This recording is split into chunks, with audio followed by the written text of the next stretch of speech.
Let's answer the million-dollar question. Is Patreon actually worth it for creators like you? Because maybe you've thought, what if nobody joins? What if it's too much work? What if it flops? But here's the thing. For some creators, Patreon is a game changer. For others, honestly, it can be a distraction. So today I'm breaking it down. The pros, the cons, and the truth about whether Patreon is worth your time. Stick with me until the end because I'll also share a quick test you can use to know if Patreon is right for you today. The upside. Alright, let's start with the good stuff. Patreon can give you something every creator dreams about: recurring income. Not one-time sales, not chasing brand deals, but fans supporting you month after month. Picture this: 50 people supporting you at just $5 a month.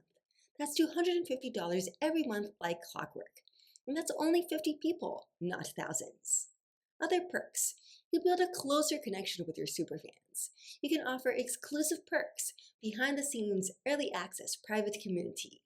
And most importantly, it's income you own. It's controlled by YouTube ads or social algorithms. So yeah, there's a lot to love. The downsides. But let's get real for a second. Patreon isn't all sunshine and rainbows. Here are the cons most people don't talk about.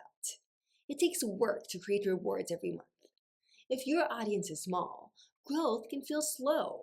And yes, there are fees. Patreon takes a cut. The biggest issue? Expectations. A lot of creators launch with huge hopes, but if you only get 2 patrons in 1 month, it can feel like a failure. So if you're not ready to commit to consistently giving value, Patreon might feel like another job. The real question. So here's the real question you need to ask. Do I have an audience that wants more from me right now? Not millions, not even thousands, just a core group of fans who already engage, comment, or DM you saying, I'd love to see more. Because if the answer is yes, Patreon can turn those fans into paying supporters and it gave you stable income to grow. If the answer is no, that's okay. It just means Patreon might be something you revisit later once your audience is more engaged. The quick test. Here's the quick test I promised.